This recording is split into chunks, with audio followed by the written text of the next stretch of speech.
is up, my Gaggle of Geeks, and welcome to tonight's episode. We're going to be talking about a bevy of things. So much stuff happened this week. The Mortal Kombat movie has come out. Falcon and the Winter Soldier is officially over. And what the hell? Who are you? Yeah, we back in the same studio. What's up, dude? And we're both vaccinated, so we're not horrible people for just fist bumping right now. How are you, my man? How are you? Dude, it's Friday. Mm-hmm. It's Friday. I had a lot of Oreos today, and yeah is right. Oreos, man. Oreos. Well, what do you think, first of all, because this is kind of going to be the thing moving forward, is the studio, right? Right. What do you think of the room? Is it too big? Is it too small? Is there just too many great accommodations? Dude, it's just right. Do you know what we can do officially? Hit that switch. Hit that switch, fella. Is it lit up? I can't tell if it's lit up. Yeah, that was anticlimactic. All right. So, like I said, we've got a lot of things to talk about today. But before we do, is there any news of the week that we need to touch on real quick before we jump into Mortal Kombat? Like movies, cinematic news. Curb Your Enthusiasm is officially filming. I found that out through his name Gary. Mm-hmm. Yeah, that comedian friend of his. Stoked for that. There's a lot of depressing stuff too with Hollywood producers, so we won't touch on that. Oh, yeah. Well, wasn't there casting news? Things that was happening at the beginning of the week. I believe it was revealed that Russell Crowe is playing Zeus in Thor. Love and Thunder. That's above my pay grade. I have no idea. It's above your pay grade. A superhero bit. Okay. Well, why? First of all, what do you think about that? And then we'll get into Mortal Kombat. We need one news bit that we can talk about. Russell Crowe's funny. I could see him playing Zeus like nice guys kind of a thing, dude. Like if he has that nice guys vibe, No. Yeah, I guess. At least I didn't confuse him with Kurt Russell this time. Hey, there's that. Well, let's just go over to the first bit of our show, which is our Mortal Kombat review. And with us, we've got a very special guest. You can find her on Rachel's Reviews and on Rotten Tomatoes. It's Rachel from Rachel Reviews. What's up? Hello. So, Rachel, me and you have both been covering Mortal Kombat movies together. We did the 1995 and then the 97 version, Annihilation. We did that. We endured through that like a phoenix rising from the ashes.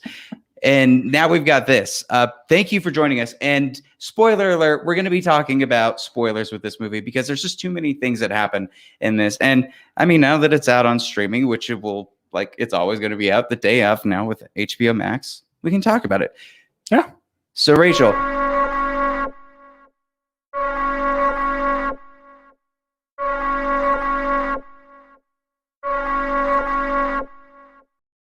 Little late on the spoiler there. No, it worked. But anyway, we're gonna be talking spoilers. What did you think after seeing this? Go ahead, Rachel. So I titled my review. I titled it "Mortal Kombat is effective action enough," and that's what it really comes down to. If you just want to go see some cool action, then it's fine, but everything outside of that I thought was pretty terrible. The acting is not good. The writing is not good. The story was not good. I found one of the characters played by Josh Lawson to be incredibly annoying. Kano, he was the worst, and I just wanted him to shut up. He was awful. And even the fighting, especially the first part of the fighting was by far the best. Mm. And then for probably half the movie, they're just in this kind of cave arena situation. And so it's not as interesting a fighting as more natural fighting as opposed to fighting. And I know that's part of the game. I know hardly anything about the game aside from what I've seen in the previous two movies. So this is not made for me. I admit that up front, but I just thought that on all other levels, the movie was pretty bad. and I couldn't go fresh on it. It was just too many other things about it that were not good to me to say. But if you really only care about action, then yeah, it has some, especially the first 15 minutes, it has some really good action. So you would call this more of a brutality than anything. Yeah, I guess so. We use that in our. But here's the thing, because you told me in private message, so is it okay that I bring up the fact that you liked the 95 version better than the 2021 version? Correct. That would be correct. Because I feel like the 95 version had more fun. It was more entertaining to me. It was more campy. It was more silly. This tried to take itself very seriously and is all bloody and gritty. And it seems to be the answer to how to modernize properties these days. Is we got to make them dark and gritty. You know, you can't have Superman having any fun. You got to make them all sad all the time. And I think that's just not my favorite choice. I don't love it. No, I would rather watch something that's campy and silly than something that's dark and gritty and I don't know, taking itself super seriously. I can see that, especially because this came out during a time, or at least it started in pre-development during a time where they were making the series, the Mortal Kombat Legacy series, which was a little bit more serious. And it was like a web series. Back when web series were happening, it would be like 9-minute little webisodes with each character. Then it had actually 3 seasons. The third one was unpublished, but they filmed all of it. It feels like they were trying to go for that, Chaz. Do you think that they had enough silliness with the seriousness? What are your thoughts on Mortal Kombat? I liked it. You didn't liked it. I liked it. No, I said I liked it. No, I get it. It's just dumb fun for me. I did think about the web series though, watching it, because it did have that gritty vibe to it. And I remember when those first came out, people were like, is this going to lead to like the remake? And that was like what, almost 10 years ago, like when those first came out. Yeah. And I thought they were like fan made then. Like I didn't really think it was like an actual web series per se. So I didn't know it had 3 seasons to it. So I kind of wish it took itself a little bit more serious in that way and not humor with like, you know, Kano. Okay. Kano sucks. Can we address it? Kano sucks. He's the worst character of the entire thing. He gets what it's coming to him though. What do you mean? He gets his ass kicked. He was so annoying. That whole scene, not enough to give him every single line. Dude, it was he so had on purpose. Every line. It was should not have. So on purpose, though. They were setting that up. He was so annoying that lasers came out of his eyes. That's how right? He was. And like, doesn't he have a metal plate in the game? It's not supposed to just come out of his eyes. Dude, he might have a metal plate now after like. Let's also talk about the fact that originally this was a Japanese character. Kano was? Yeah. What? In the original like first Mortal Kombat game, he was mistaken for being Australian instead of Japanese for some reason, and then they just kind of went with it. What? Yeah. I might be wrong. That's news. But I don't think I am. That's news. Here's the thing. Let me ask you guys a question. Rachel, have you played the games then? Yes or no? Never. I know nothing about the games at all. And so my only familiarity would be the previous 2 movies, which I watched last week. Okay. Patrick, you've played the games. I did. What was your first like Mortal Kombat game introduction? Game introduction. Oh, it's way the hell back in like Sega, Super Nintendo. Oh, when you would walk downstairs and you would sneak up behind your adult cousin that was playing Mortal Kombat with your other adult cousins. You're like, this is so cool. And then you see a spine be ripped out. Then your mom comes down. And it's like, time to go. What are you doing? Oh, you stupid kid! I'm gonna kill you. And she gets so angry. Like, I'm not speaking from experience or anything, dude. Like well, so mine was Deadly Alliance, and in Deadly Alliance, Sub-Zero is like an old white dude, and so seeing how he was not white in this movie kind of threw me through a loop because I thought he was, but it turns out he's actually not in the original video games. Here's the problem with the entire thing. They've centered it around this main character that is definitely that was in the studio as a note to be the main character, not in any Mortal Kombat anywhere. Like he was made up for the film to be an introduction to it. You have so many other characters that you could use as the leading into this film. I don't think we needed him, because then we had to have the stupid couple that we didn't care about, like the kid and the mom. Yeah. And let's talk about how stupid his choice was to be like, oh, so I'm going because I want to protect them, and I'm going to leave them in this farm and make sure that they're okay and safe. And then he has like one bad training day and he's like, I'm going home. And then he goes back and immediately they're in danger. Oh, dude, by like a super villain. Yeah, but that was probably my favorite part. I mean, aside from the intro, because at least I don't know, I felt a little bit of something. Like when they were in that arena, it just wasn't as good to me. I preferred when they went outside the arena. And the tournament never happens. In the film, the tournament never begins. It's like a prelude. It's like we're going to be mischievous to stop it or something. Give me that. I'm for that. What did you think of the fighting, though, Rachel? Yeah, I mean, the fighting is pretty good, pretty impressive. I just particularly, like I said, the beginning, I think is the strongest part. Yeah, I think Scorpion and Sub-Zero's were the strongest parts for me. The intro was so good, especially like introducing Scorpion, his motivation. What they should have done is kept going from there. Make this a revenge story where Scorpion is in the Nether Realms. He comes out, meets Raiden. Raiden is like, yeah, we will give you revenge for Sub-Zero. We can do that. But first you have to fight in our tournament.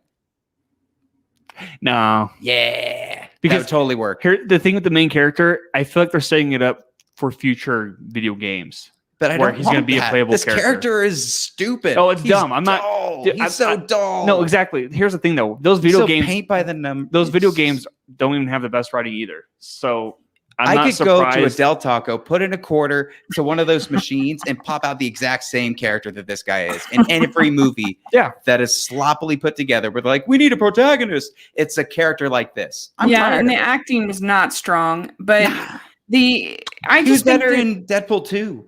I think that they could have learned something. He's from one of Deadpool. the disposable characters. I think they could have learned something from Deadpool in making it a little bit more meta, a little bit more self-aware. Yeah, maybe have some winking to the camera, maybe having some making it a little more fun and enjoyable. A little bit. He's like, this is made up, right? When he's like trying to explain the whole tournament thing, he's like, you want me to laugh because like that's ridiculous. Well, I think people are. I think what most critics are not confused about, what they're upset with, if anything, about this is that they do have like the humor stuff, like when Kano kills Reptile, which is a fun scene. It's fun watching Kano break out, all of them kill the Reptile, pull out his heart. But when he ad-libs, Kano wins, oh, you fucking god, whatever he's saying, right? And then he says all this horrible stuff. It just doesn't work with a serious tone. So they give them this horrible dialogue that's like, this is supposed to work. But the tone is so serious that it doesn't. If it had like more Thor Ragnarok or something that was like, was it serious though? I don't. Well, and the character was so more annoying. Serious. He's like this MMA fighter. He starts with a cage fight. Like that's how he's introduced. But the character was so shrieky and so annoying that you didn't get any kind of fun out of him because you're just like, ugh. Agreed. Totally agreed. But did you like Sub-Zero? I thought Sub-Zero was menacing. He scared me. Especially when he was in the Earth realm and he was creating all of the ice and throwing him at the stuff. Genuinely reminded me of Terminator 2. I loved it. I also liked how he's. What was that? Well, I think Sub-Zero and Scorpion were the best characters in the movie. But I don't know, it just wasn't enough for me. Like I said, I gave it a 5 out of 10. I was right on the edge, but I just thought that the writing and the acting and that one character and Kano were just too much for me to go. Kano was terrible. Absolutely terrible. I gave it a 7 out of 10 merely because I do think the people that were invested in this behind the scenes did care about the source material and wanting to give the fans some stuff. A lot of people will complain about Johnny Cage not being in it. A lot of people will complain about No Katana. A lot of people will complain about some big characters that weren't introduced in this. However, there was enough. Like there was just enough. Why do you think it seems impossible to make a really good video game movie? I mean, this was better than some of them, but I would prefer Tomb Raider over this. I thought Tomb Raider was more enjoyable. I don't know. I have a theory. I wonder, and you guys will have to correct me if I'm wrong. You're wrong. There could be a superhero film somewhere in the decades that superhero films have been going that kind of popped the bubble of realism. You could probably call it The Dark Knight or something like that, right? Or something that popped that bubble of this is not something that we should only take as a comic book movie, but we should seriously take as a movie. Or on the flip side, something like Guardians, where it's like this is so out there and they really don't care about like trying to make this palatable for a mainstream audience, but giving you the source material. I don't think video games have struck that balance at all with anything yet. That's just me. No, I don't think so. I think playing video games, I mean, video games are like 60 hours. Maybe Jumanji. 60, but Jumanji is tough to consider a video game. It's tough to consider it. That's a board game, isn't it? I mean, if you're going really for original, then something like Wreck-It Ralph is good. But as far as actually based on actual games, yeah, because here I think it's because video games are so long, like 60 hours, and you spend all that time with these character, right? But a Mortal Kombat game isn't like that. No, and when they're simple like that, they do work a little better. Like Detective Pikachu worked really well. But I mean, Mortal Kombat's plot though in the video game is so absurd itself that it's any way you try to convey it for exposition for the audience is going to come off as really dumb. And like for my main criticism in the Mortal Kombat film, the new one, is when they cut to the outer world, right? Like that seemed like, oh, now it's cheesy. Outworld is just like a tower, right? It's like a rock. Yeah, it's a spear, and all it's used for is for exposition dump to explain this tournament that we never see, like you say. And I feel like if they kept it grounded in the Earth realm and had these characters appear out of nowhere, where we get the sense of the outer world, I feel like it could have been a little bit more balanced in that sense. But it's hard. I think video games are just hard. Did you catch Shang Tsung, who played him? He's from The Dark Knight. I believe it was Lau. Do you guys remember Lau from The Dark Knight? He was also in Captain America: The Winter Soldier. He's the guy that he had to kidnap back from Hong Kong and bring back to Gotham. Chaz, you're going to lose all of your cred for not knowing one of Christopher Nolan's best films plot details. He's in. Oh my God. And he's just not answering. The Hong Kong sequence. Hong Kong sequence. I know. It's like when he's going to have his cape and like he just like, it's like an IMAX shot of the city and he goes in to break it. And it's when Morgan Freeman drops the cell phone off to disengage all the security. Okay. Thank you. Thank you. It did tee off. This movie did tee off. Is there anything else we want to talk about? Blood Knife. Oh, yeah. I loved Blood Knife. No? Yeah. It was in the trailer. Dude, here's the ending was rushed. The ending except was rushed. for that last bit between Sub-Zero and Scorpion. That was good. I mean, they did show the first 7 minutes, and that's probably the best part of the movie. It really is. It really is. It was a good choice for them, marketing-wise. But I feel like the trailer had a lot of marketing material. Like the movie has a lot of marketing material, but they showed all the fun parts and the action bits that was going to tease in the trailer. And there was like no surprises. Does that make sense? Yeah, no, that's very true. I can see that. Yeah. Yeah. Well, no. There were totally surprises. The fatalities were huge surprises. Can we talk about some of the fatalities? That's some spoilers that we can talk about. You see that in the trailer, though. Oh, but come on, Liu Kang's with the hat, Natara girl with the hat. Oh, it was so awesome. That was amazing. And we see when he Goro threw it, it was like, Ching! Which physically is not possible. That thing does not obey the laws of physics at all. You know. Yeah. It's just nobody wants to talk about Goro the blood, dies. Okay, can we talk about that? Goro dies. Oh yeah, with his little scyther hands. Like he's got his little pincer. A part of me doesn't want these characters' deaths to be official. Like I want them to be not resurrected. Because in the end, he's like somehow. Reset. He just made all of his characters go back to the other realm, and he's going to bring them back. Well, and there's like a lot of sorcery in the video games, and I wanted to see There's sorcery when you dig more into the other realms, because there's multiple realms in I Mortal want to see Kombat. Quan Chi, dude. Bring Quan Chi. That would take a lot to do. Here's either they should have focused on Scorpion, made this a revenge story, bringing in minimal characters from Mortal Kombat, but introducing that a tournament was happening, right? Right.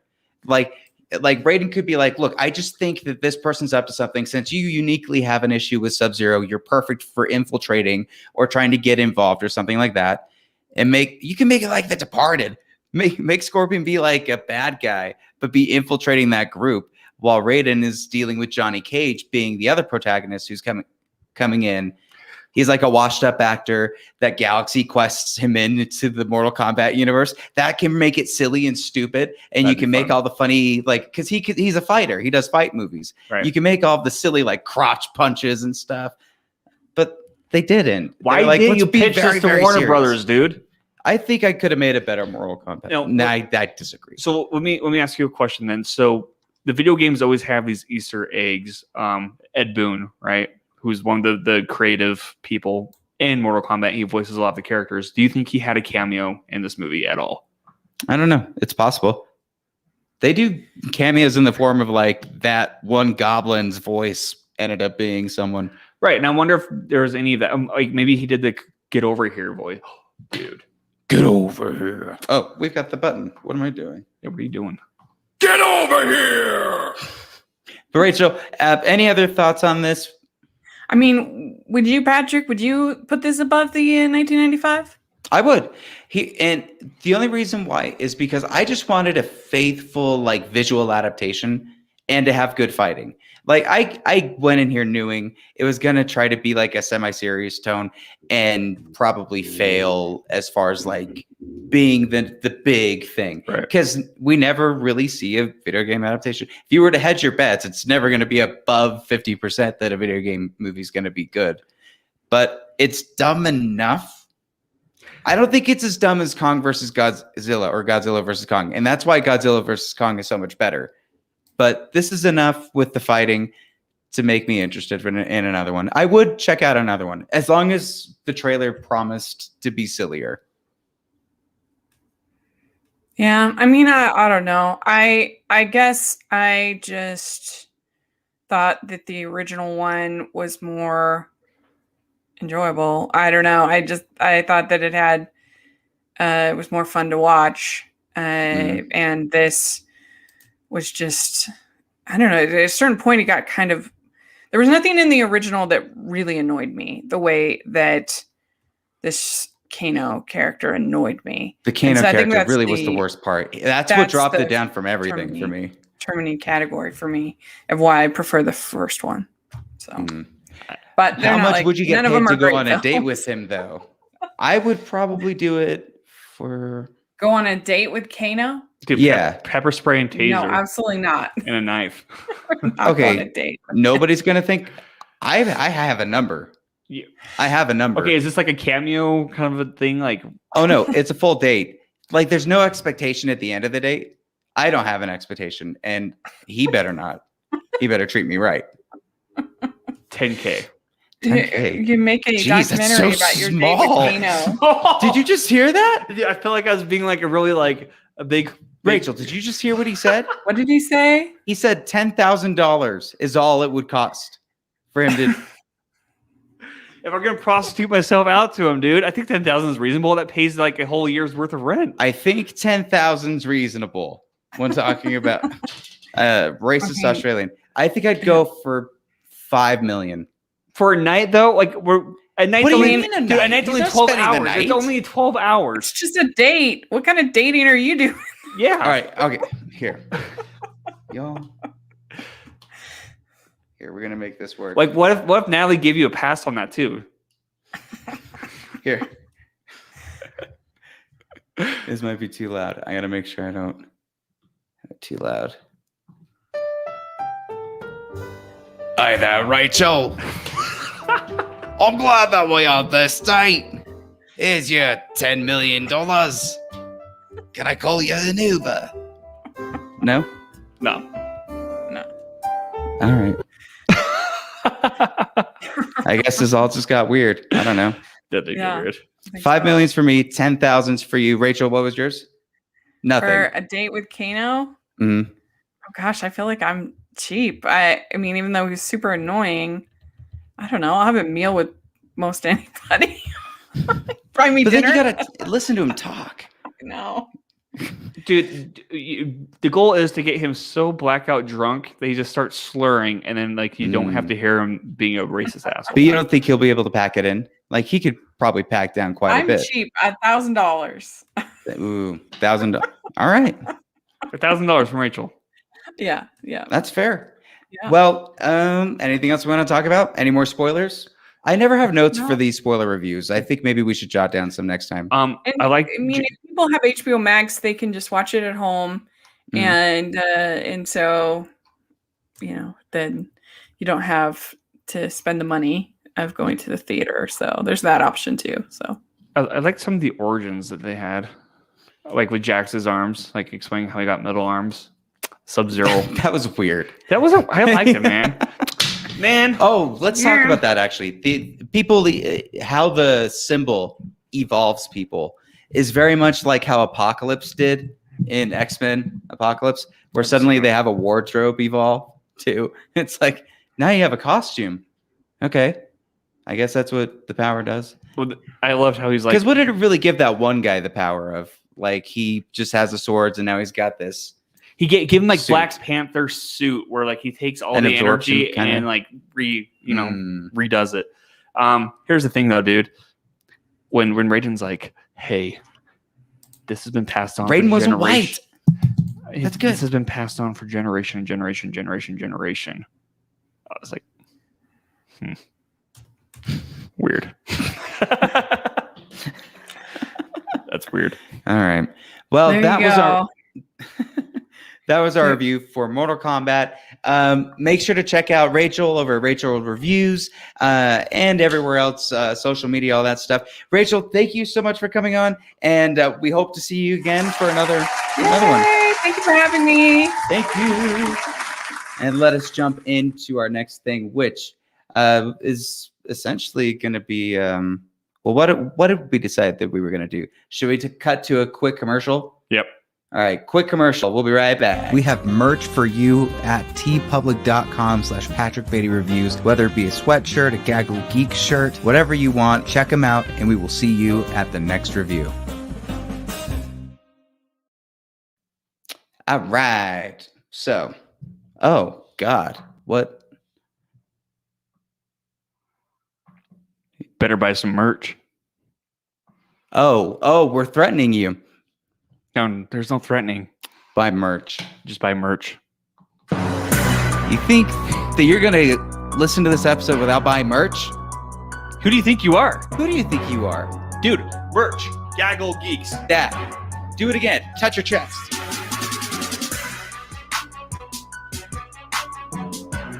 Buy that merch. Gaggle of Geeks. This is better at. Oh, man. All right. So should we talk about the Oscars? Do you want to talk about let's talk about Let's the do Oscars. And real we'll quick, close because out. I think Falcon is the big closer. Yes, yeah. Okay, so the Oscars are this weekend. We've not really talked at all about them or They were weird predictions or this year, anything. dude. COVID screwed everything up. I didn't know when they were going to happen. Oh. And I didn't look into it too close, and that's on me.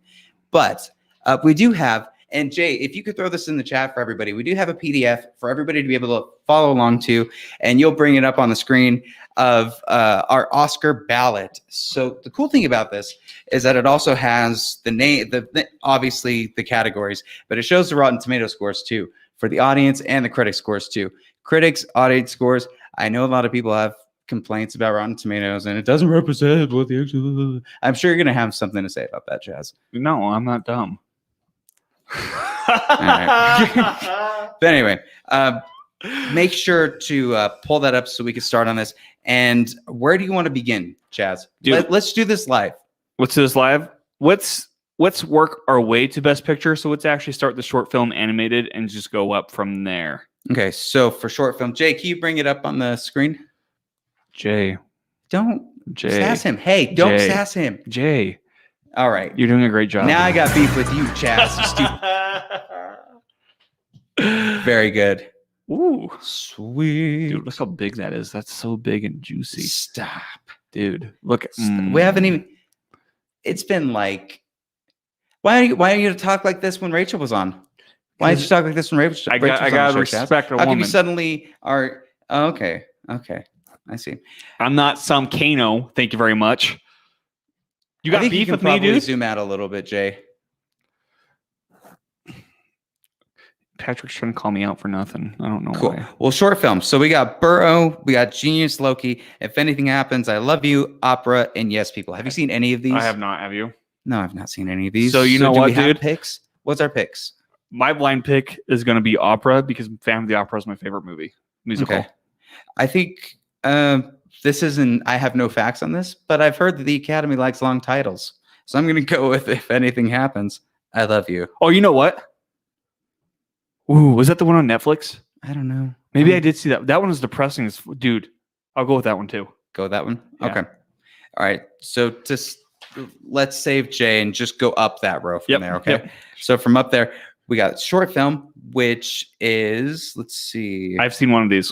Read them off for us. Filling Through, The Letter Room, which has Oscar Isaac, The Present, Two Distant Strangers, and White Eye. I've not seen any of these. Which The one are you Letter going Room. for? The Letter Room? That's the only one I've seen. Okay. So I'll go. Is that the one that you're going to pick? Yes, it is. Okay. That's the really one you're good. gonna pick? It's his Oscar Isaac's wife wrote it and directed it. Interesting. Cool.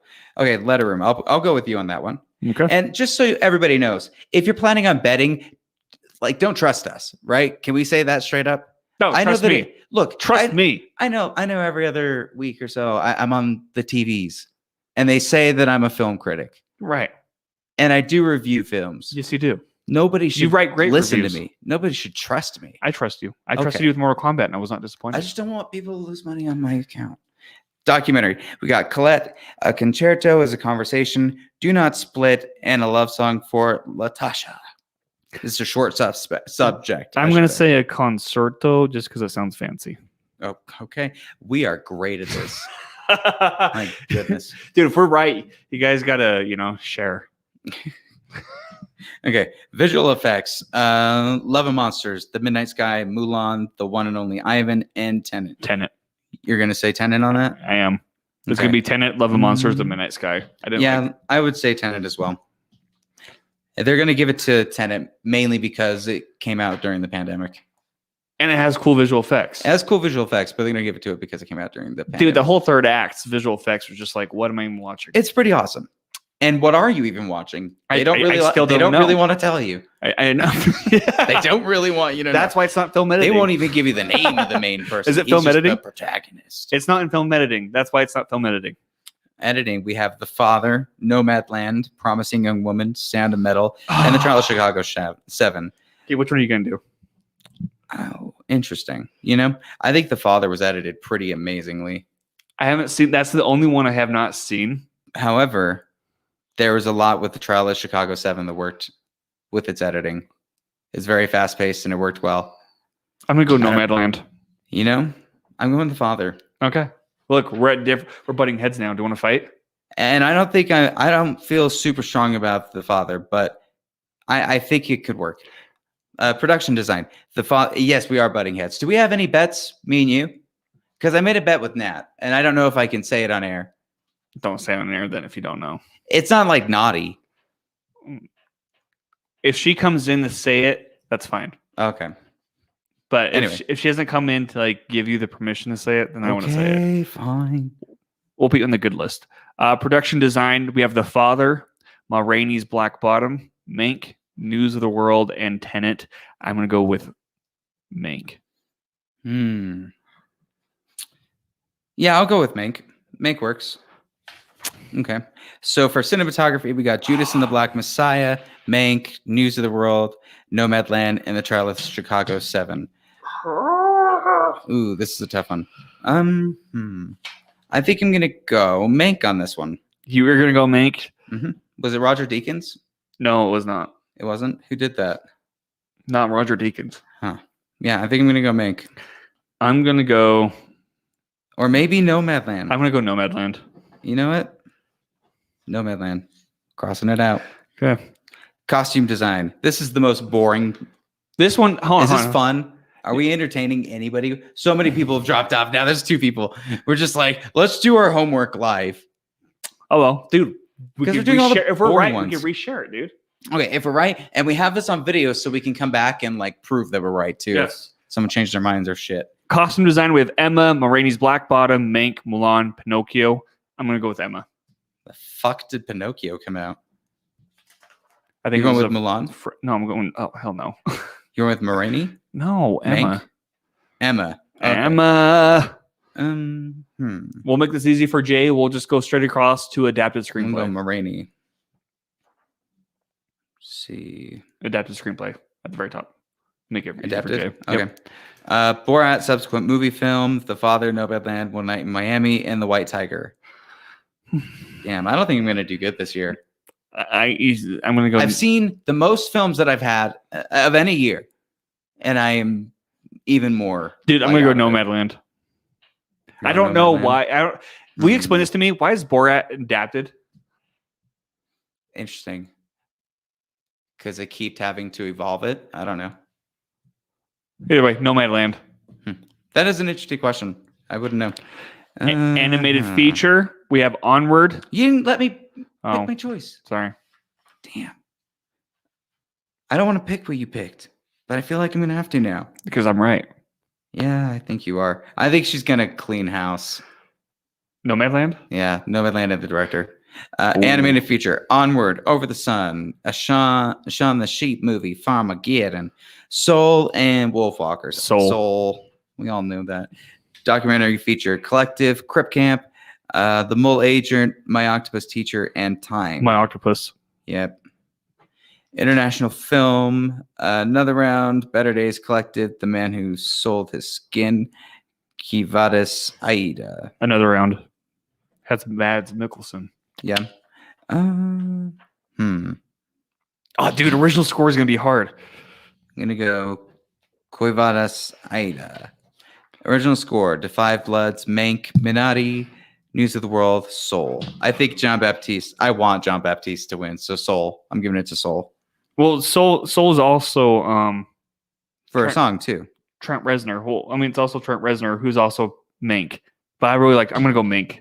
Yeah, I think Soul's going to win it. Soul's probably going to win it. Original song, let's see. Fight for You, Hear My Voice, Husavik. Oh, God. Losei. I would like Speak Now, honestly. I Is that the one with, I think that's the one with Aaron Burr, sir. I haven't heard it. I'm going to go with Judas and the Black Messiah, though. Yeah, I think that's the right choice. But my heart would go with One Night in Miami. I want that on record. Sound of Metal. There's no question asked. Sound of Metal? Yeah, oh yeah, for sure. If you want to It was hear incredible. this Greyhound, Mank, News of the World, Soul, Sound of Metal. Makeup and hairstyling. Wasn't Pinocchio live action? Whatever this new Pokemon. I think it's French. I think it's a French film. Whatever. I'm going to go Emma. I never saw Emma. I don't know anything about it. I'll go Pinocchio. Actually, how funny would it be if it was Hillbilly Elegy? Have you seen that one? I have not. I refuse. Marini. Let's go Marini. Okay. We're going to go to original screenplay to make it easy for Jay. Oh, yeah. And this is going to wrap up to the biggest one. Yep. So we got Judas and the Black Messiah, Minari, Promising Young Woman, Sound of Metal, The Trial of Chicago 7. Promising Young Woman. Oh, no. Actually, shit. This is where it all gets tough. This is the tough. This is the tough. You know what? Yeah, I'm going to go. What does your heart say? It doesn't say Trial of the Chicago 7. That's my least. I'm going to go with. However, didn't Aaron Sorkin write it? He did, yeah. I think he might win it. Dude, I'm going to go with Aaron Sorkin. I'm going to go with Judas and the Black Messiah. Okay. Shit. Just because I'm not going to go with you, but I still might get it wrong. And I don't think the Trial of Chicago 7 will win anything else. I'll go that for screenplay. That's fair. Actor in a supporting role, we got Sacha Baron Cohen, Trial of Chicago 7. Daniel Kaluuya, did I say that right? Mm-hmm. I hope I did. Judas and the Black Messiah. Leslie Odom Jr. for One Night in Miami. Minati. Paul Reiki, Sound of Metal, and Lakeith Stanfield. Judas and Black Messiah. Dude, this one's tough. I really liked. It's stacked. Let's all be real. Yes, it's a stacked. I'm going to go with Sound of Metal just because. Yeah. Okay. Paul Reini, he was fantastic, but I gotta say, since Daniel Kaluuya is in this, it's gonna be him. I know, dude, and I think it'll be him. But it's really everybody is so great. Lakeith Stanfield is equally deserving. Like they all are so good. But whoever wins this, I will be happy. Kaluuya just transformed. Yeah, just transformed. Like whoever wins that, I will be so happy. So, actress in a supporting role, we got Maria. That's my pick. That's my motherfucking pick. We got Glenn Close, Olivia Colman, Amanda Seyfried, and Yoo Jung. I probably murdered that. I'm gonna go with that one. Minari. Maria Bakalova. Give it to her. I don't give a fuck. Give it to her. Give it to her. Actor in a leading role. That's the wrong one. Whoops. Dude, how Kano of you. Oh, you want to come down the moron, eh? Okay, actor in a leading role, we got Riz Ahmed, Chadwick Boseman, Anthony Hopkins, Gary Oldman, and Stephen Ewan. I think this is between Anthony Hopkins and Chadwick Boseman. I'm going to go with Sound of Metal. Shut up. I really am. That's not going to win. But you don't agree. You don't disagree with me, though, right? I don't disagree. That it is down between Boseman and Hopkins. I never saw Ma Rainey's Black Bottom. I don't know if I said that yet. I have not seen that. That's disservice, bro. Dude, you know what? Oh, wow. I know. Wow. You motherfucking accuser! I will stay on record for this. My heart. Are you serious? You've never seen it. Yeah, you just. I just pissed off Jay, dude. I had to interfere on that one. Look what you've done. You've upset every baby around me.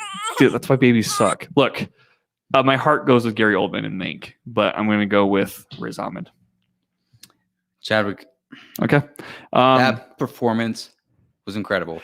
Okay, dude. And even if he didn't tragically pass away this past year, he still would be the winner. Maybe I'll watch that tonight. He still would be. I promise you that. My mind might change on that. Actress in a leading role. Viola Davis, Ma Rainey's Black Bottom. Andra Day, The United States versus Billie Holiday. Vanessa Kirby, your new crush, Chaz, as we talked about beforehand. She's my new crush. Pieces of a Woman. Frances McDormand, Nomadland, and Carey Mulligan, Promising Young Woman. It's between Frances and Carey, and I want Carey. You know how much shit I talked in Promising Young Woman? But Frances is so good, I think she might get it. I'm going with Carey as well, actually. I already put that on there. Very cool. I'm going to interject in this one, and I have to say Andrea Day might take this one. Andra Day, she was incredible. She was, or I guess The United States versus Billie Holiday was an example of a film that wasn't very good, but that performance was a highlight. Yeah, baller. You could be right, Jay, and I'm going Carey Mulligan just because I've not done anything for Promising Young Woman yet. And that's surprised you talked about that movie nonstop. I love that last year, dude. But I don't know. I think it's because we're doing this live. I'm scared. I don't know. Maybe I'm scared. And then I'm just going with whatever Hollywood would do, and not with what my heart thinks. When we post my heart usually wins, and I'm not doing my heart. Dude, when we post this video, just make sure you put #Film Twitter, so we know for a fact Film Twitter could just crawl over this and shit on all of our opinions. I know. Why did we do this? Let's go to directing. Thomas Vinterberg, Another Round. David Fincher, Mank. Lee Isaac Chung, Minari. Chloe Zhao, Nomadland. Emerald Fennell, Promising Young Woman. I know. Here's the thing. Where do we live, Chaz? We live in Utah. Who from this roster graduated from the University of Utah? Lee Isaac Chung did. Yes. And what film? Minari. Completely represents the American dream. Minari. And if there's any person who would be able to accomplish the American dream, that would be very dude. Fuck it. Let's do Minari. That'd be poetic as shit. I want Lee Isaac Chung to win. My heart is Chloe Zhao. No, it's actually David Fincher. I loved Mank a lot, but it's because I like movies about the process of filmmaking. So, but you know what, Minari, we're gonna go in on it because I even called my mom to be like, you have to watch this movie. Well, why? You just have to. He's an alumni from the University of Utah, which is the school I graduated from. Well, and what's crazy is it's tough to really explain it to people. And if you try to say like it's the American dream, I've said that to so many people. It really is, though. It really is, but it's not a selling point. It's better to not tell them anything and just say, if you've not seen a trailer, if you've not seen a poster even, just go watch it. Dude, and Mountain Dew has been forever changed in my eyes. I love Mountain Dew. Okay. Well, Best picture, dude. Best picture. Okay, hold on. Where's drumroll? The Father, Judas and the Black Messiah, Mank, Minari, Nomadland, Promising Young Woman, Sound of Metal, and The Trial of the Chicago 7. Here's the issue I Okay. have with this category. Mhm. You see how stacked that is. Oh yeah, It's more stacked than any of the other categories. Why could they not just trim it down? more stacked than a Dolly Parton. But see, that's statue. one. See, there's for directing, we have 1, 2, 3, 4, 5 people. For the picture, we have 1, 2, 3, 4, 5, 6, 7, 8. Oh, I know. Okay, let's do process of elimination, shall we? Okay. What's your least favorite for this? I haven't seen The Father, so that's not going to be on my list at all. Okay, you're taking the Father out. Yes, I am. I will also remove the Father because it's much more of a Anthony Hopkins driven like solo. You know what I mean? Right. And usually for the big pictures, they don't go for something like this. No, they do not. If he were to win anything, it would be for actor. Anything for the Father. Maybe screenplay. I don't know. But I'm taking Mank out. I'm taking Make Out as well, just because if It that came movie out won too it- early, maybe. Maybe it came out too early. Here's the thing: if that movie was nominated for anything, and it should have been nominated for best screenplay, because that would be so meta, but it was not, and so therefore I think it's already been screwed. So I'm taking that out. Okay, gotcha. Let's see. Here's the thing too: I'm taking out Sound of Metal, and I'm taking out Trial of Chicago 7. why Trial? Trial of Chicago It 7. didn't really stick with me. I'm not gonna lie. Like it has a powerful. Maybe ending, like a best ensemble it could win, but that's not a category. And if anything, it would be screenplay, which is what I have it for. I'm gonna take out Promising Young Woman. Son of a bitch. Okay, well, with all of this, here's what I'm gonna say. The Golden Globes did something. Yes. I don't know if you remember. They put Minari in Best International Film. This caused so much backlash. So many people were upset about it. To see it right here, not an international film, and up for Best Picture, makes me feel that a statement is going to be made. And I think Minari deserves it. And I think it's going to win Best Picture. You know what? Oh, shit. I agree with that. Ish. Like here. I'm feeling it. Help me do this cross elimination, okay? Okay. Judas, You can close that out, Jay. Judas and the Black Messiah, right? Mm. What happened in that is what we saw last year. It's super relevant, Mhm. right? And it's the argument you can make with the Trial of Chicago 7 as well. Like everything seems so relevant to what was going on last year. But new issues have risen up past that, especially with the hate on the Asian culture with the shootings that happened, right? Mhm. So I don't think, and if it does win, great, deserves it. But I don't think Judas and Black Messiah is going to win because I feel like we've moved past that as a society with issues. Oh, I don't think we moved past it not at past all. it, but I mean, like, there's been other new issues brought to light that's been kind of put that back in the shadow, and it's gonna come back to surface in a matter of time, right? Like all Mhm. these issues are. So with Minari Nomadland, Nomadland is directed by Chloe Zhao, Mhm. right? Minari is also directed by somebody, Lee Isaac Chung, right? I feel like it's gonna be one of those two. I don't know which one's gonna be. Did you pick one? Not That yet. was really long. Not Which yet. one did you just pick? Nothing yet. I'm still stuck between Nomadland and Minari. Chaz, I feel the fact that you graduated from the UK. Ooh, that's some good goose. Okay, you know what, dude? Let's That's do it. good. Let's go Minari. Ooh, I think Alan just was like, you want to fucking go. All right, sign your name. Sign my name. Sign it. Okay, Are you keeping these? everybody, this is it. There's our thumbnail. Go look at right in the middle of the camera. Damn it, Chaz. This is going to be our Oscar ballots, people.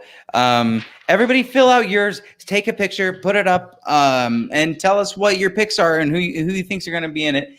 And that is all for this long-winded segment that I didn't think was going to be as long as it was, but it was. Let's move into the meat of the heat, which is the Falcon and the Winter Soldier. Help me, John Walker! Me, John Walker. Jake, come on in, man. We are talking Falcon and the Winter Soldier. It's the finale. It's already over. It is over. And honestly, it is bittersweet, but I can understand the presence that it really, really had. And this was an emotional one for me. Absolutely. It brought back now I might get a lot of shit for this, and quite frankly, I could give two shits about it, because a lot of people shed a tear when Tony Stark died. I did not. I shed a tear when Cap gave Sam the shield. To me, that was such a powerful moment. And to see him in literally the first 3 to 5 minutes don that shield in his new uniform, I was just bawling like a baby. I gotta tell you, I thoroughly enjoyed all of this episode, and I understand just about every reference that this movie had. And being Black and being in America and seeing what things that America's past has done to those from that time period, and to see everything that happened going forward was so great. I'm trying not to spoil it until we get to those points, but it was. Jay, spoil away. No, we're going to take it away, man. It was just such a powerful moment to see him do that, and everything that he explained by stopping the Flag Smashers and seeing the what him and Bucky are going through as friends, even closer than they were when they first met. Because when they first met, when the soldier whooped that ass, let's just call it out. But now to see them from being enemies to being brainwashed to being frenemies to being brothers, you know what I mean? Understanding that that's the bond that they have moving forward. I don't know. Where do you guys want to start with this one? Because there's so much to unpack. Let's go chronological. Let's start with the beginning. So picks up basically the same way it was. Everything is shut down in this government control room. The Flag Smashers are starting their new thing where they're going to kidnap everybody and kill everybody. I think the plan is to kill everyone. I don't think so. Or hold them hostage. Which one was it, Jay? Holding them hostage? I think it was just to get them. It was just to get them to get out of the room so that they can hold them hostage. That was okay. Gotcha. So they do that, and Falcon. What? What do you put on you, dude? What do you mean? Put it on me? You? No, it's fine like this. I gave Jay the floor because he was giving a passionate speech and he deserved it. I know. You give your passionate speech and you could be full screen, Chaz. I'm not talking about full screen. What are you saying? Nothing. You're interrupting? I know what you're saying. I know what are you saying, Chaz? He's saying that when you're speaking, have the camera on you while you're speaking. Cut to you. Oh, do this thing like this? Yep. All right. Fine. I just don't like doing it to me. I'd rather do it to you. What's up? You can do it to then me when it's I like do it. Producer. Oh, my neck just popped making that face. That was gross. Okay. So what I have to say. Director and producer. Falcon shows up in his new outfit. First, let's talk about the new costume. What are our thoughts about the new costume? I only have one big complaint with this. It comes from Wakanda. This is vibranium. It's got to be vibranium, right? I think so. I beg to differ. I think about vibranium? Not about. You're talking about the suit in general. You're not talking about the wings, correct? Just what we think about the new suit. The wings are vibranium, I would say. Maybe not the new suit. The wings are definitely vibranium. But why wouldn't they make it vibranium? That would be weird, right? It's true. Now, the suit itself could be a Wakandan suit, but we don't know that. So I can only go off of just the wings itself. The costume itself had a lot of design input from Bucky. I'm going to assume. But Wait, you don't think that's the one that showed up in the box? Like it wasn't a whole package? I don't Because it's think color coded. it is color coded, but you got to remember it's Wakanda. Everything there is, well, I don't want to sound racist, but everything there is black. So you know, I'm not saying that they can't do that, you know what I mean, but I have to go with how I feel on it. And how I feel on it is the wings themselves, the motor and everything for it to sync with the shield, all that tech is from Wakanda. The actual suit itself, I think it's just it could just be regular Kevlar. I mean, it could be a Kevlar tri-weave with everything, you know, like Black Panther's the timing first suit for that from Civil War. Here's how much time did he have to make to sew and knit the suit or get it made? Here's the thing. Ready for this? He has like a neck piece and his ears poke out. Okay, I did. That was the thing I was going to talk about. That part pissed me off. It got me like, why are his ears poking out? Why does he need like that whole in the headpiece? comics, they did the resemblance from the comics. That's why. And in the comics, his ear is actually out. And if you look at my Facebook photo, you'll actually see that his ear is actually out. But here's the thing: like when you're turning your head, doesn't like when it like pop up like this? Like let's say this is like my ears, right? And this is my suit. Okay, what if I turn my head like this? Like, hey, Patrick. Exactly. That's what I kept thinking the whole time. I was like, there's got to be some reason for like in flight why it's just that connection thing that I didn't like a ton. However, if there's an actual reason for it, like when we fly at this altitude, we have to make sure we have something like this, and that's what it's influenced by. If they're going with like or the comic, but I feel like if they're going aerodynamic. Maybe put some elf ears on it, so that way it's like an arrow. Okay, you know. So all right, elf ears. How about you kick us into where we are at next in this? Oh well, Bucky and the new Captain America come and kick ass. Cap shows up. Yep, they kick ass, dude. Well, they don't really kick ass yet, but basically, he's got his new dinky shield. He has his new dinky shield, dinky, and it doesn't work. It's stupid. What, his shield? Yeah. No, I think his shield works. It's US John agent. Walker's that doesn't work. That's what I'm talking about. I'm so confused. Yeah, but where did he mention John Walker though? I thought he was saying Cap. Yeah, Sam Wilson. Okay. Captain America. Was I accidentally horribly racist? I think before we even get into that, Chaz, we need to actually address some things. Please talk. When Jesus, Chaz, I told you to pick us where we were. You just threw us into this. First made his appearance to fight the Flag Smashers as they're being evacuated. Hold on. You know what? I'll be right back. No worries. He has to go up to the Flag Smashers, and he's meeting with Falcon at that point. So right. Falcon is going at the top cover, and he's on the ground. Right. And John Walker is in there too. He's not in there. He shows up in there. He doesn't show up in there. He's John the Walker? person that saves the bus at the end. Right, but he doesn't show up in the building. He shows up with Bucky, like on the ground.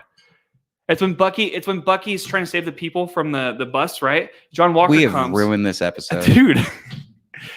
John Walker doesn't make an appearance in that building. Yeah, let me help you out there. Go, Jay. The part where I was referring to before I left was the fact when he came in and the guy was like, "Who are you supposed to be?" And he's like, "I'm Captain America." I thought he was on the moon. I love that. I was like, no, bitch, I'm fucking Captain America. You don't see the stars and stripes. I'm a black man wearing stars and stripes. Oh, like, when he said I'm Captain America, I was so happy. They really progressed him so well. They did. And I really felt it in that scene. Then from there, we transitioned to Bucky talking to Carly and Bucky chasing with the motorcycle. And Bucky runs into what's her face? Sharon Carter. Yeah, the blonde chick, yeah. Who is revealed to be the power broker. She revealed to be the power broker. Now, she turned someone into melty goop. Just melts the guy's face. Sure did. And doesn't even blink. Great. I think she did it smiling. Would you do that? No. I would do that. I would do that if that gas came from my ass. If someone needed to go, they need to go. Someone to is go? turning into the Blob. They can be Sandman, whatever. They got to go. Dude, If I'm like the that's my power goal. broker, they got to go. It's like if I'm on a road trip, okay, Mhm. and I have to fart. Oh, I actually know where we're at now. If I'm ignoring you, dude. No. If I fart and I'm like, here, let me go inside this gas station and get some food, right? And then I pretty much like I do that and like I lock the doors so like they're stuck in there, right? And if their face doesn't melt like that from my gas, I'll be sad. Was that worth it? That wasn't worth it. Was that Jay's worth just it for staring the at the sidetrack? screen like, what the fuck? Look at Jay. Look at Jay. He's got nothing to do because you got your farts. But anyway, I was being nice by letting him finish his theory, thought, and story. Dude, never let me do that. But anyway, he meets up with Sam, new Cap. Yes.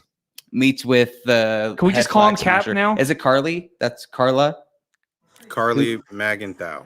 Okay, so he sees Carly. Carly sees him dressed up. She's like, "Are you serious? Like you actually bought this stuff?" And he's like, "I did. Maybe you should."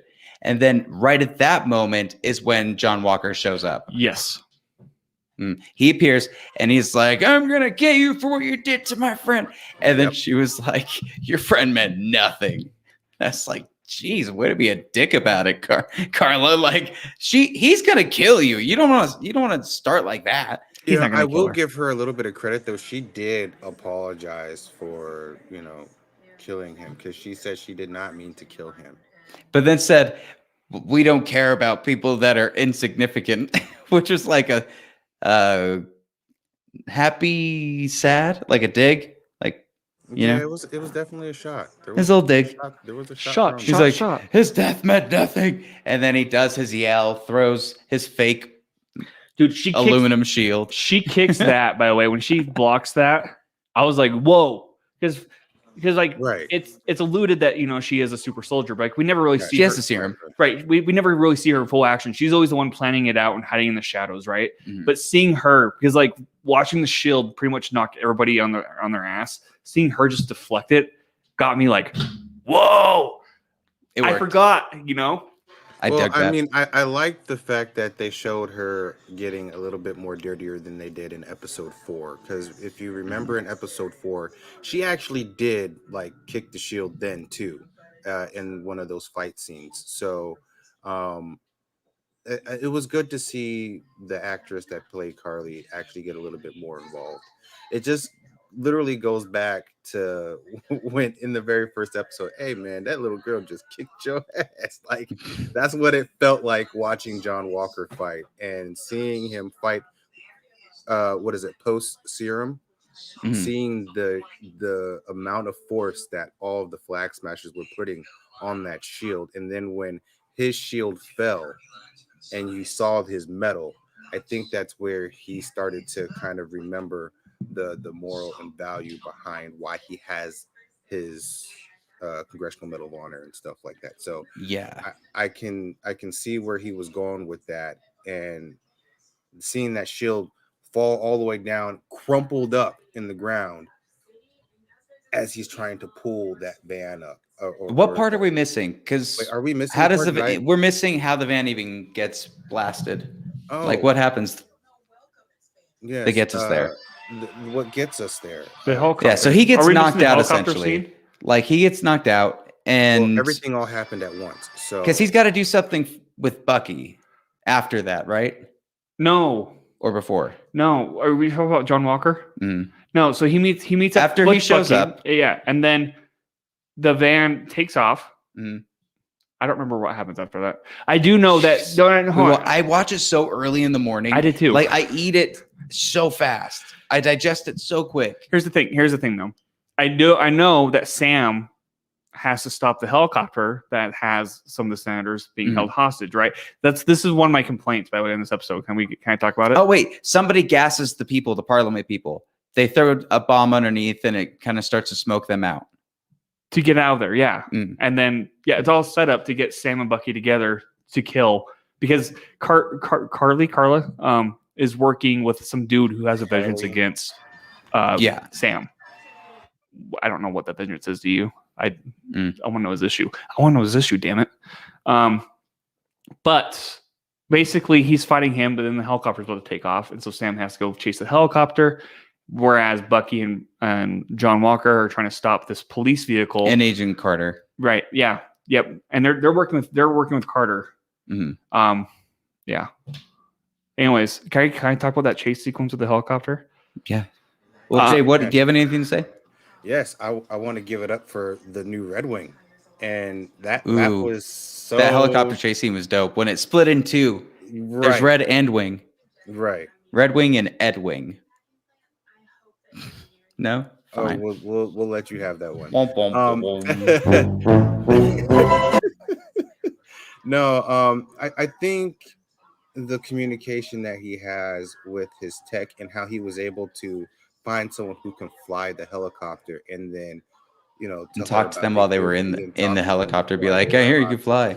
Yeah, like I think that was done very well on a communication level, and I don't think that I saw someone say that they took way too much time for this, as far as trying to get it right. My whole thing is, no, they didn't. They had to do it. They had to do it considering everything that we went through last year. And this just brings back our conversation from earlier, because I did tell you, Chaz. Hold on. Before we get there, hold on. Go. No. Hold on. Don't let him interrupt. I gotta talk about this helicopter thing, because like you're talking how like he's communicating with this girl inside while he's getting shot at. I'm like, who the fuck would be shooting bullets from a helicopter through a window when any of those could ricochet? And the guy has the worst aim. Why would you be firing a gun inside of the helicopter? Do you know when you're afraid, you lose 10% of your intelligence? I wouldn't be afraid. There's something to that. Anyways, that's my complaint. Jay, you can continue. Well, I mean, I did say that I would address some of the things that were discussed in our chat this morning. Oh, you mean when you guys attacked me out of nowhere? I did not attack. Because your dumb take. That was all Nate and Patrick. Yeah. I'm gonna throw y'all under the bus, because personally, I wanted to wait till we got on the show to actually, express my thoughts on it. And actually, I'm 50-50. I agree with Chaz and I agree with Patrick and Nate, because there were a lot of things that made a lot of sense. Them taking too long, I think it was the right move as far as development goes for that scene. But Chaz does have a point. I would have rather seen a movie first. That was my main criticism, yeah. And then a show. But then again, I mean, what was it, Chaz? Did you send us an article earlier saying that it was picked up by... That's news. Yeah. Well, that it's potential. It's being looked into for the showrunner to be able to do Captain America and Winter Soldier movie.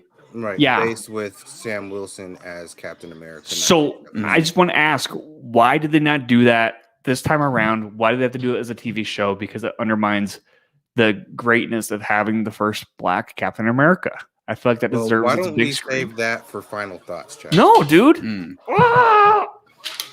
Final thoughts. So here's what was happening. So Bucky was being outnumbered by Carly, and then that's when John Walker showed up in the old getup, and he used the stuff like, "You killed Lamar," and she's like, "I'm sorry, but to be fair, he meant nothing." And then he's like, "Wrong!" Just sprints at her, and that is where he gives him enough time to come back, swoop to safety, save the day. Like Sam's helicopter chase begins from there, and yeah.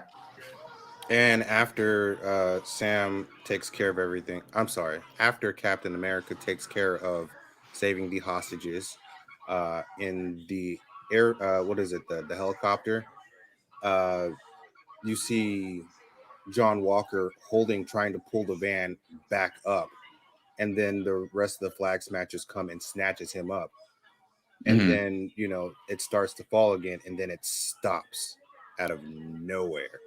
Didn't even see this coming, and then that close-up shot on Bucky and the smile on his face is like solidification, like that is why he chose you. You know what I mean? Like when you see Cap pushing that up with his wings, and plus using Red Wing on top of that to help with the thrust, to help push that up, and seeing all that stuff, it gets you. Like right now, my skin is crawling remembering all But- this stuff. Like it's just so good. Well, I like the scene before that, even where John Walker is faced with having to save the van or go after Carly for vengeance, and the way that it shows him having like this little dilemma, right?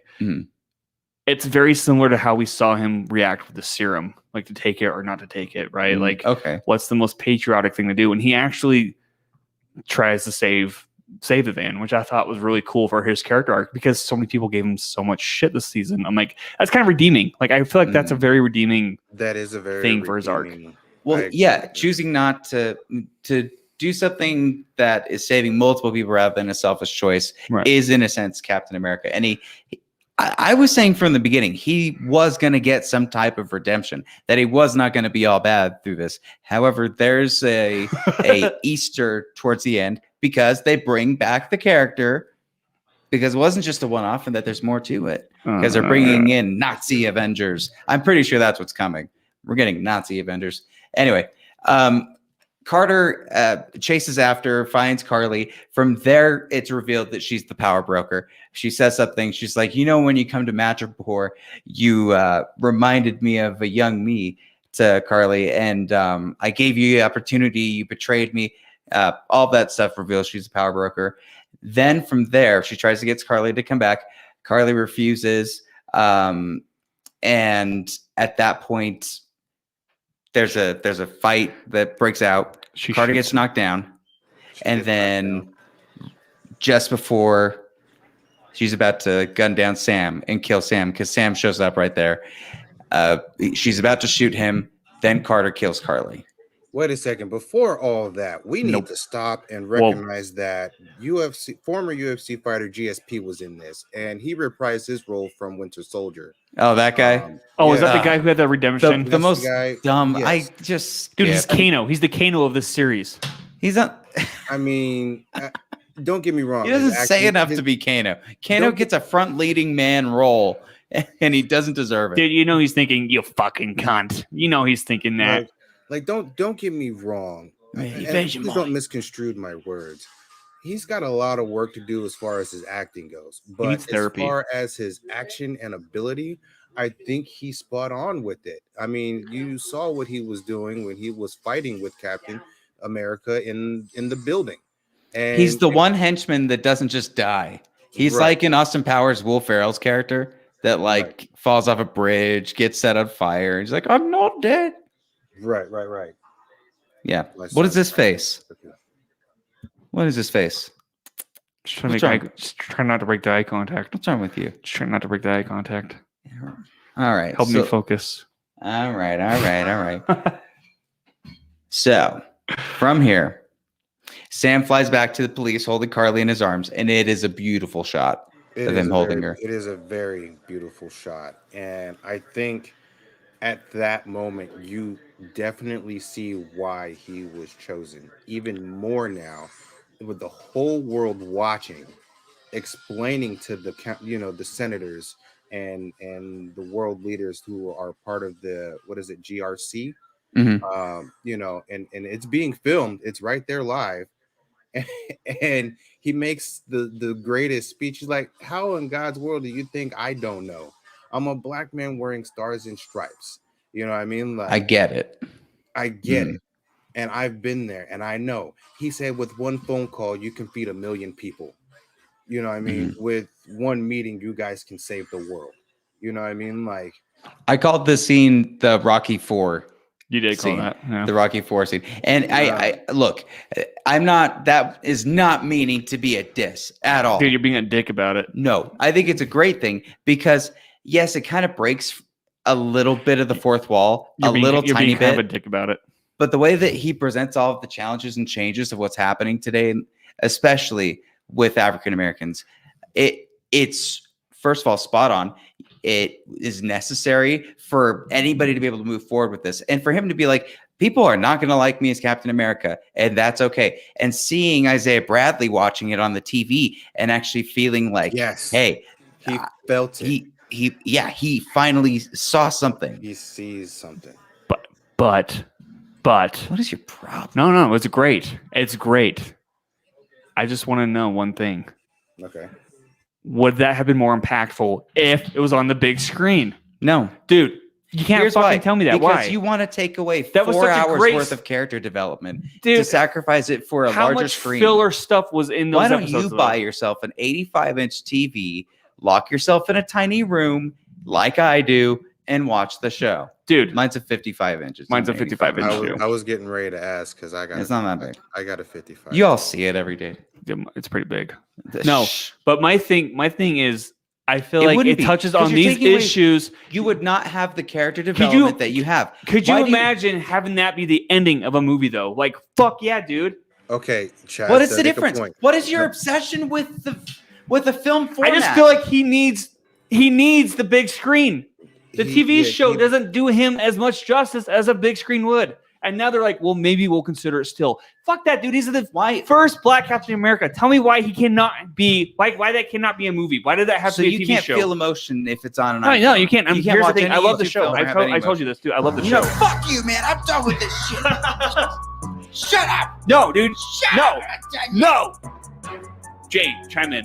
What Chaz is trying to say is a story arc like this with an ending like that should be on the big screen. I get what I he see is his saying. point. I'm get And what I he. see what your point is as well. Why does it need to be on the But let big me screen first? What is? let me ask you this, Chaz.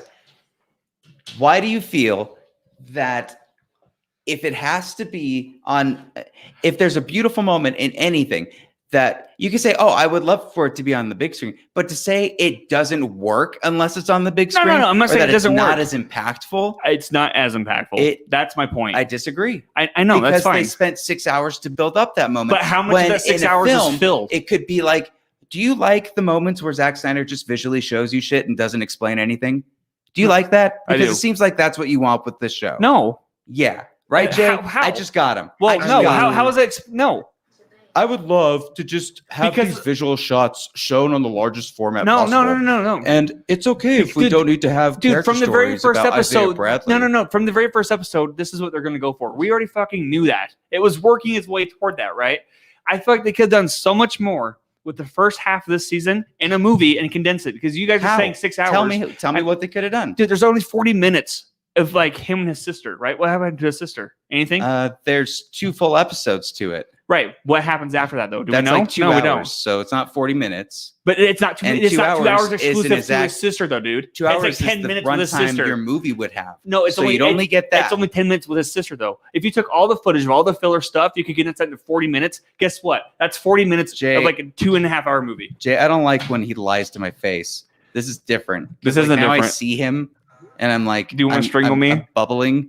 Like, Jay, Well, I think there's Jay, so much more. Dude, with I think that. Jay actually got an email from her fan, by the way. Another he one. didn't. He did. No, he didn't. He did. Shut the fuck. We're not doing this again. Jay, no, anyway. First off, we're not going into that because we haven't even finished with this story yet, let alone finish your question, Chaz, at the end that I said we should leave toward the end. But Your and question. no- and He to just revealed it was confirm, you. I did not get an email from a new subscriber or anything like that. Exactly. Yes. But Fucking that's not asshole. to say that you won't in the future. Where did we In any leave case. off? Because So, I Jay, think we- what we- Chaz Well, was just saying, Jay, what are you saying?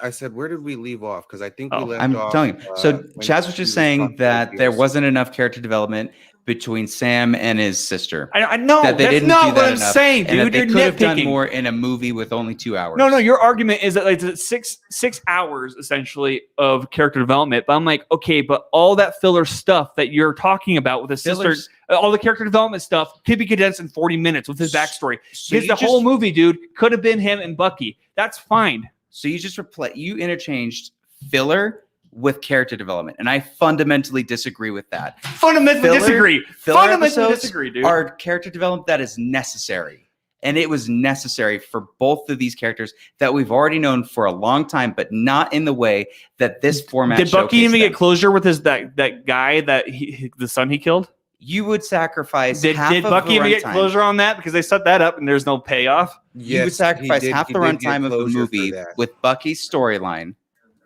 You sacrifice half of it with Bucky's storyline or you just don't have it. You okay with that? Bucky did get closure. Yeah, you wouldn't get that in a movie. You wouldn't get it as good. I call so much bullshit on. You would get that if you could fucking tell a story of all these fucking Avengers fighting Thanos Joss Whedon. in I want 2.5 hours, 3 hours. Why can you not tell a 3-hour movie with the first Black Captain America? Well, you can go torrent all of this. Why don't you go make your 2-hour movie, and we'll see if it's better than At this. this point, we're just nitpicking, but we're not nitpicking. I'm having a factual fact. Let me just think, if we were going to have a movie that was just about a Black Captain America, then at that point we need to have one about Isaiah Bradley. Exactly. But see, I feel like going with this a series was the right way, especially during COVID. How many people are going to go to the theater this year for it? Tell me. None. But Not here's the thing: enough. this was supposed to happen after Black Widow, which is a fact, right? And they're holding that because it's a movie. So they would have held off on that too. We wouldn't be talking filmed about this it as a series, not as a movie. I know that, but my question is, what was their thought going into it? Why did he not deserve the big screen right from the get-go? Because they didn't look at it as he doesn't deserve this. Really? Because that's what the TV show is. Let Jay speak. I just want to state that Alan has a 70-inch TV and he still wound up watching it on his phone. Oh, Christopher Nolan's having an And aneurysm. did you feel something when you watched it, Alan? Exactly. Fucking idiot. I see. Chaz is just arguing. Here's what bugs me about Chaz's arguments. He doesn't listen to your argument. He just yells about his shit and doesn't even try to I see your point. I understand where you're coming from. Patrick, I see your point. I understand where you're coming from, but you're wrong. Make your movie. I fucking will, dude. Make your movie, Topher Grace. Okay. Do it. At that point, Carly is dead. Yeah, okay, yeah. And, from there, we move on to, the GRC meeting and stuff like that. And then...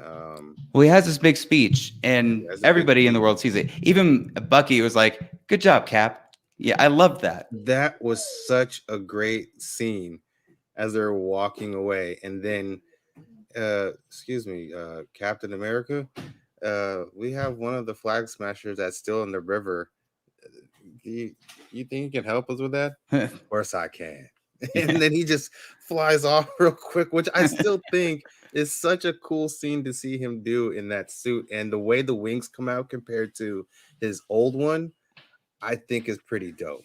Or when he was fighting Carly. I like this design more. On the wings anyway. I like the wings more on the vibranium one than the one that the government decided to come up with. He doesn't have to calibrate them as much. That is He was always complaining about the wings not being able to calibrate and work well. I also like when he was fighting Carly and she knocks him down and she tells him to stay down and he looks up and goes, no. And he also said, but he also did say, I'm not going to fight you either. Mm-hmm. But he does. He goes to reason first. Mm-hmm. And that's the thing that makes Sam and Cap so special with this, is that he goes to reason way quicker than Cap, than the original Cap. Steve Rogers did not go to reason as quick. He was like, punch. He's using his background in, when they met in Winter Soldier, helping vets and stuff like that get over trauma and stuff like that. He's using his natural ability to use reason and logic instead of action. There's only certain people who can do that, and I think that's one of the things that Cap really saw. Oh, wait, hold on. What's the hold on? It really hit the feels even. Boom, dude. Boom. But I bet it would have been better if you cut half the character development. Ask me, okay, or 2/6. 2/6. It's not cutting anything. It's not cutting anything. It's taking all the character development stuff and condensing it into 40 minutes. Yeah, and that's not how those editing character works. Those character development. That's not how editing works, dude. I know that, but what I'm saying is, in concept, you can do that. But what I'm also saying is that your argument is that the character development was over the whole hour. It was not. The whole background stuff was not. Fucking half the episodes, at least like maybe 75% of the episodes, consisted of action. No. Yes. I disagree. I know you do, because we're having this conversation right now. And this character progression through action. I can't say 50-50. I can say maybe. So you don't think the action scene where John Walker decapitates somebody. That's a huge isn't moment. A story leading moment. That's a huge moment. Story leading and yes. character I think development. Yes. And it's an action all right. shot. Yes. An Out of action this scene. season, Yes. I rest my case. That you don't rest your case though, because that was I rest literally out of the 2 this minutes of a season- scene. Out of this season, that was definitely the climax of the season. Exactly. And it was an action scene. right. And it So was an I was action. right. But Agreed. I don't know what your argument is. Anyway, so as they're starting to scratch up the last amount of the Flag Smashers, they are getting him in this group. They lock him into the thing. As they're driving away, it just explodes. Cuts to in the Zemo. raft. Baron Zemo is just washing his hands, Yep. getting ready for bed like a cute little guy. And He has a smile on his jail. face. oh, it was so great. I loved seeing that. I think Zemo's returning in full Right. force. I think also seeing the butler, pretty much pulling Alfred. That butler is technically Alfred Pennyworth, but of the Marvel Cinematic Universe for Zemo. But that was a pretty crazy seeing how that happened. Mhm. And I was like, wow, Zemo still got the last word. You know what I'm saying? Like, he's like, there will be no more super soldiers except for the ones that are here that I allow until I decide to get out of here and take them down myself. Pretty much. Yep. what He's about like, that? I'll let you be Captain America, which is, it's like, no, but maybe. He's You're like, kind of "For now." crazy. For now, pretty much, you can be Captain America for now. Well, then it cuts to Bucky going and kind of fixing his ledger. It intersplices between him talking with who was the person that he was reaching out to before. Let's see. I looked right at the light and then back at this, and I lost it. Yori Nakajima. And so he goes with his book, Yeah. explains what actually happened, cross it off, sees him later, finally moving on from the tragedy at a bar, and he gives that book to his therapist. Sees all the all the names crossed off, and then he's moved forward. Yes. Perfect conclusion to his story arc. Could have been a Yeah. movie. Whoa. And then it cuts to Sharon Carter in front of the same review board that was there for John Walker. Mhm. As she is reinstated as a U.S. citizen, or whatever the case may be. She's no longer an enemy of the state or branded a terrorist or anything like that. She's got her old job back. She's still the power broker because she actually literally made a call. Who she made a call to is still unknown, but she I have a said hint. that of clients we have, Armor I won't have Wars. super soldiers on deck for order, but I'll have blueprints, government secrets, prototypes, weapons. Armor Like- Wars. What? I think she's going to Bro. show up for Armor Wars. What the fuck is Armor Wars? It's Armor the Wars takes place one with Don Cheadle with War Machine. Yes. That Oh. is actually. in I think it Wars, will. and I think that's a good guess. If she's going to show up anywhere else, it'll be in that. it'll be in Armor Wars. Mhm. But But we jumped a little bit too far ahead because after he does that, Sam goes and pays a final visit to Isaiah Bradley and his that's grandson. the final Eli. scene. No, That's the final scene. That's the last thing you see before the credits. Are come you out. sure? Because Positive. that's her. She's Right. later on. But I feel No, like it's later on. Sam's Well, last scene was with It was with Isaiah Bradley. it was interspliced. Same The U.S. thing, agent yeah. became first. U.S. agent. U.S. agent This came is first. the thing I'm looking at is chronologically telling what happened. Why don't you just go to Wikipedia? Wikipedia does a better job than Wikipedia these is edited by websites. anybody. But let me just say this then. I'll get to it. All So he right. meets with Isaiah Bradley. Isaiah Bradley's like, so you're going to be the next Captain America. He's like, yeah. And he's like, well, you're not going to be a Luther Mandela or Nelson Luther Mandela. Mandela, Martin, or he's got Malcolm. jokes. Yeah, I love that. it was great to see Isaiah Bradley kind of loosen up after Sam's initial speech, and then taking Isaiah Bradley to the Captain America Smithsonian section Mhm. where they have a bronze statue of him and his unit and accolades on their own wall in the Captain America Memorial section. Explaining everything that happened to him and the sacrifice that he made too. To see that was it was, to me, was very that really hit me, because it's like you're presenting somebody with the opportunity for their story to be told, and them knowing that what I did mattered, and I'm being recognized for that, to see Isaiah Bradley's emotion and his feel of everything in that was such, it was so powerful for me to see that. It really did bring tears to my eyes, because it means so much to Black people to see something like that. You know, it really did feel very strong. Mm-hmm. And So and I powerful. was watching this at like midnight, 1 o'clock in the morning when it ended, and I was sitting there crying like I am right now, like a little bitch on TV. Now I'm doing it. I don't care, because that's how I felt when I watched that. Mm-hmm. And it makes me damn happy that I have something like this on my wall to give me a reminder that not everyone in America is all bad. Not everything that's going on in the world is so bad. And I mean, yeah, there are things that we can do to improve. And people are going to hate me for it. And I'm okay with that. I'm a Black man wearing stars and stripes. And it's awesome. Mm-hmm. And knowing just what African Americans, they built the country. They built all of this essentially. It's so much more meaningful to get that recognition. Even if this is like, and the silly thing is, this is a comic book. Yeah. Like when it breaks down, but these are real characters and it's real things that you can aspire to and look up to. And I really do think I think of Jay. I think of every kid growing up that first was introduced to like Black Panther, for instance, and Chadwick Boseman. Now get to see a new one, but with a flag on their back that is part of them as well. It's I don't know what else to say, Jay. I think you said it all. I'm sorry. I don't mean to get emotional, but that's No. how I feel about these characters, the people that portray these characters. It reminds me of, the great Cicely Tyson, who just recently passed away, and saying, don't, for us Black folks, not to take a role if it's demeaning toward Black folks, or if it will not empower Black folks to do better, or even impact someone who is not Black.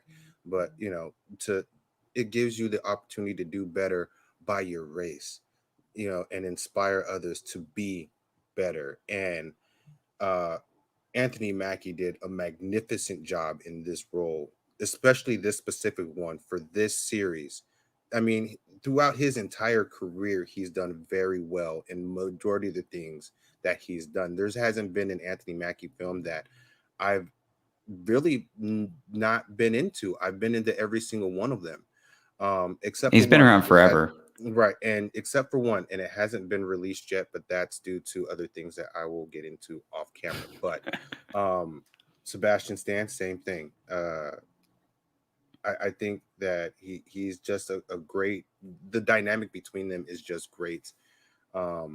We do need to finish with John Walker becoming, Yes, that is our last bit with this. So John Walker, first it cuts to, I'm just going to call her Selena Meyer because that's who she is to me. Julia Louis-Dreyfus is at a courthouse talking with John Walker's wife as they're waiting for something. And finally, she's like, I'm just excited that he's back and he's doing this thing. Come on out. And he's in this new suit. It's basically the same suit, except it's black, which he makes a really weird point. He's like, it's the same, but black. Like he was really excited about it. He's such a his character is so dorky, such a dork. But she's like, we need a U.S. agent, and that's our cue in to what he's going to be doing later on. I'm excited that they kept him alive. We won't need a Captain America.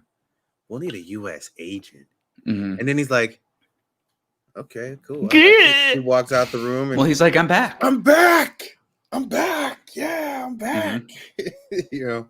But and to his credit too, because I didn't think that we'd ever see a mixed race couple, especially that of John Walker's character being involved with someone that was black. So I think there are definitely messages in this show. that really hit home for a lot of the right reasons of everything that's going on right now in today's society, in today's America. And to all those who are Black, to all those who are Asian and Mexican or whatever race that's going through whatever struggle you guys are going through, just know that, you know, us guys here at Gaggle of Geeks, we all stand with you. You know, we don't, I'm a Black guy with 3 white guys as my co-host. What are the odds? I have no problem with it. I'm just as much as a geek as them. So don't think that you're alone, you know, because you're definitely not, you know, and I enjoy what I do. I enjoyed these 3 individuals as my friend. That'd be Nate, Patrick, Chaz. You know, it's oh, and Scott. Totally forgot about Scott. Shout out to Scott. You know, we all are good with our specific craft and what we do, and everybody here at Gaggle of Geeks, I'm sure I speak for everybody, is we support pretty much everybody as long as there is peace in the world amongst all of us. That's true. We support every single person that, yeah, except for redheads. Gingers. Yeah, sorry. No. I no. I'm like Cartman from South Park. So that concludes. Chaz, do you have anything else to say about it? It ends with them walking off into the sunset. I liked it. No, I like the show more. Ends with Captain America and the Winter Soldier. I know. I like the show more, and I liked WandaVision. Oh, hands down. Thank you. Yeah. Wait. We're forgetting one thing. Uh-oh. The cookout. He got invited to the cookout. Mm-hmm. Do you think Bucky and Sam's gonna be Sam's sister is gonna be a thing? Well, you know, he was a playboy back in the day, and he can actually say that because he's like a 100-year-old man. So I don't know. You know, who knows what he's gonna do? His character can kind of do whatever now. Quickly, Nate did say something. He said Sebastian stand on that motorcycle in this episode. That was a pretty fire scene, though. I see. Oh, he did a Steve Rogers move with the motorcycle too. He did. I loved it. I thought that was pretty good. I'm gonna give it back to you, Patrick. Well, I guess I'll give here. Do you want to give final thoughts? I liked it. Despite my movie, Wow. No. Jay's been giving the best. I know he has. No, I just think everything that Jay said, I think would have more of just of an impact. I mean, obviously it's had a huge impact, right? Which is great. And I think it could have been a lot more if it had been cinematically done. But that's not to say that what it is not now. I can't even mute you hold now that you're here. No. What I'm saying is it's what we have though is great. That's what I'm saying. Okay. Are you going to say this about Loki too? I don't give a fuck. That's dude. gonna, you know. Are you going to say it about Loki? You're asking me like what my feelings are on superhero stuff, but we haven't yet seen it, and I'm like super critical on them in the first place. So like, do you want my honest opinion on Loki before we even see the first episode? No, save it. No. All right, let me get my. I gotta say, dude, I don't care. I want to see how he's going to react to Loki. I want to see why Chaz come out on that one, because Patrick's probably just like, what the fuck? I might be. I just don't know why this is your argument. Every time you're like, you give me these arguments, and it makes me want to treat you like Toby from The Office. Toby, you know what I mean? Dude, you give Toby arguments. What? Toby arguments. I maybe give Dwight arguments. I don't know what the fuck you're talking about. Dude, why do you choose to be the things? Why?